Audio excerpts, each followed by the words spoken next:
أعوذ بالله من الشيطان الرجيم. بسم الله الرحمن الرحيم.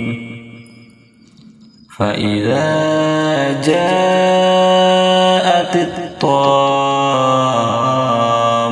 الكبرى يوم يتذكر الإنسان ما سعى وبرزت الجحيم لمن يرى فأما من طغى وآثر الحياة الدنيا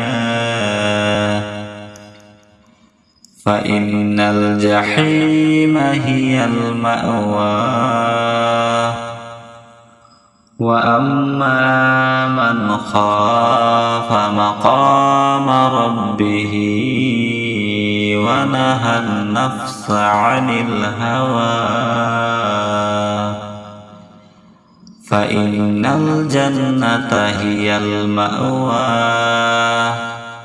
يسألونك عن الساعة أيان مرساها فيم أنت من ذكراها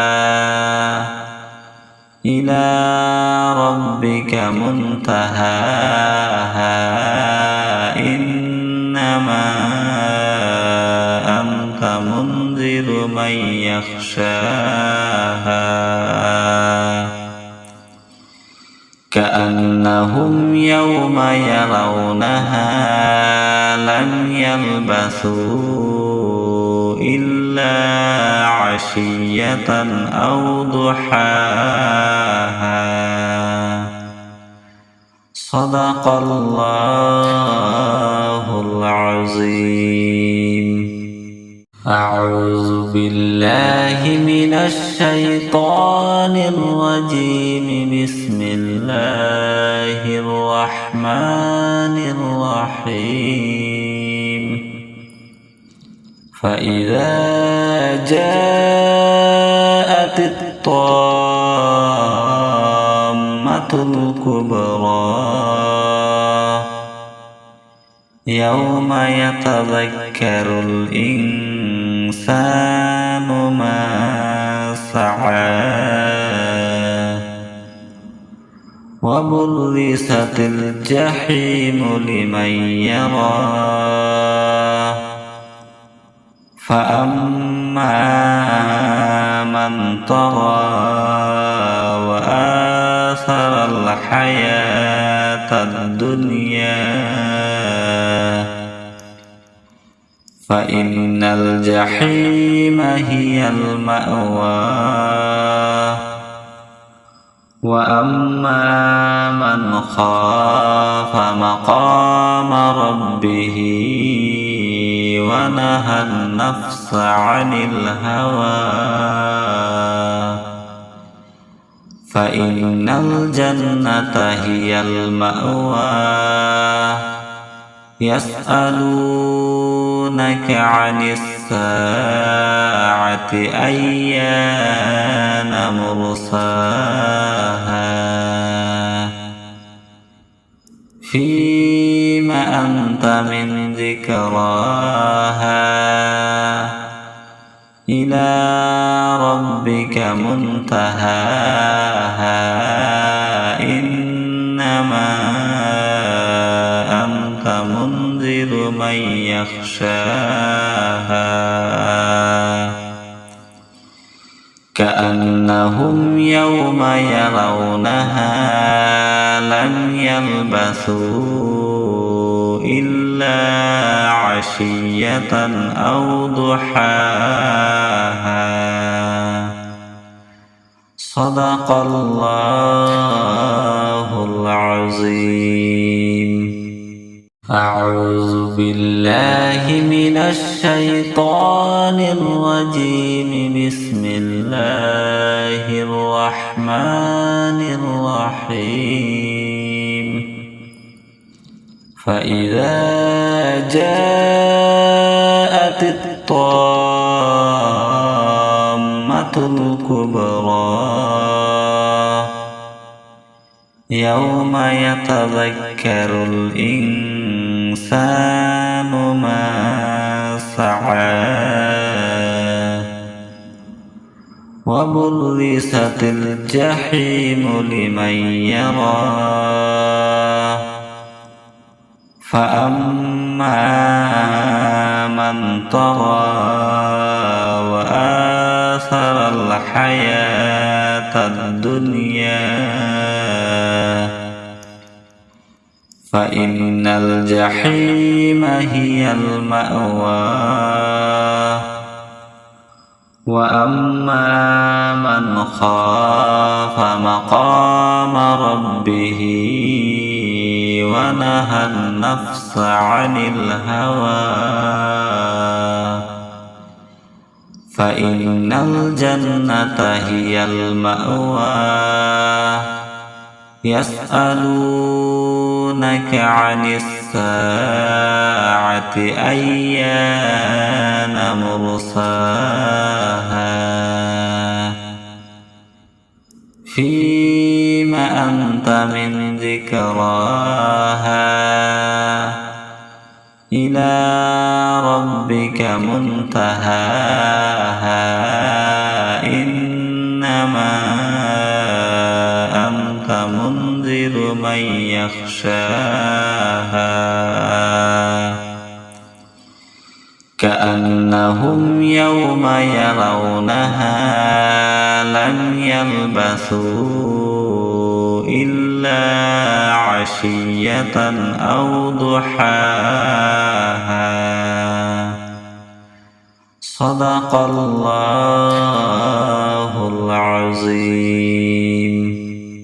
أعوذ بالله من الشيطان الرجيم. بسم الله الرحمن الرحيم. فإذا جاءت الطامة الكبرى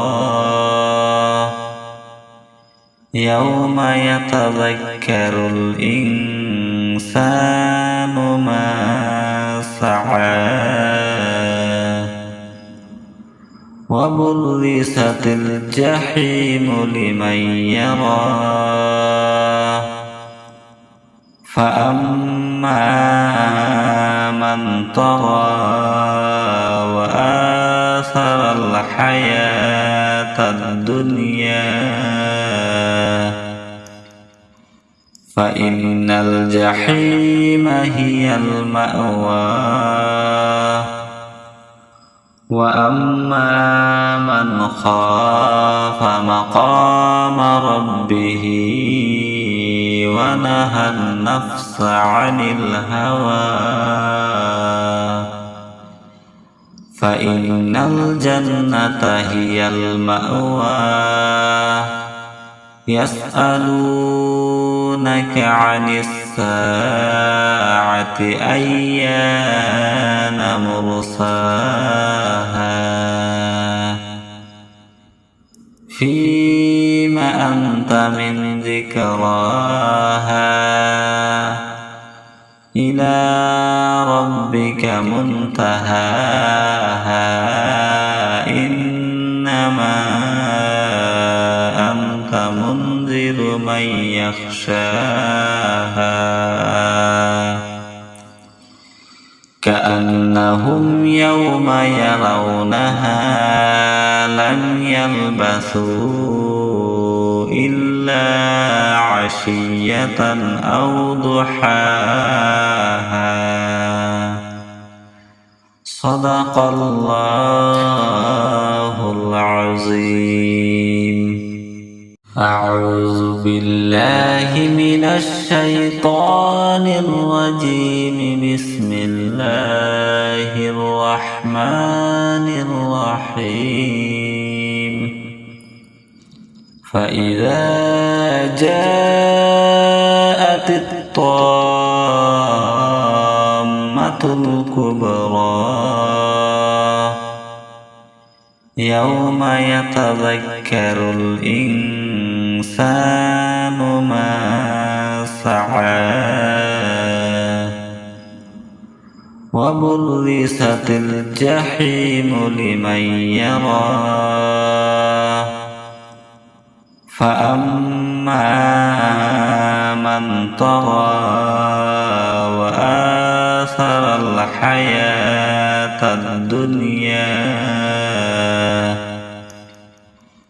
فإن الجحيم هي المأوى وأما من خاف مقام ربه ونهى النفس عن الهوى فإن الجنة هي المأوى يسألونك عن الساعة أيان مرساها فيم أنت من ذكراها إلى ربك منتهاها إنما أنت منذر من يخشاها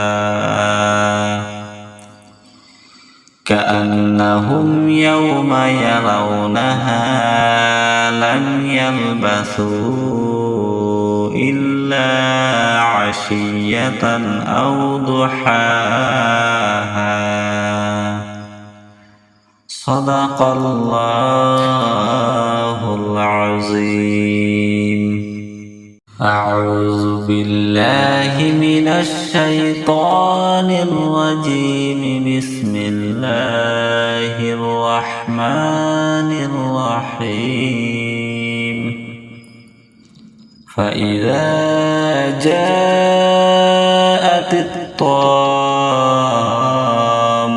الكبرى يوم يتذكر الإنسان ما سعى وبرزت الجحيم لمن يرى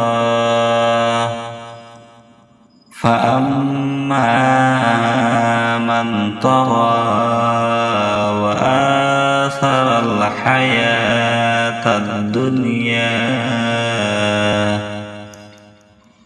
فإن الجحيم هي المأوى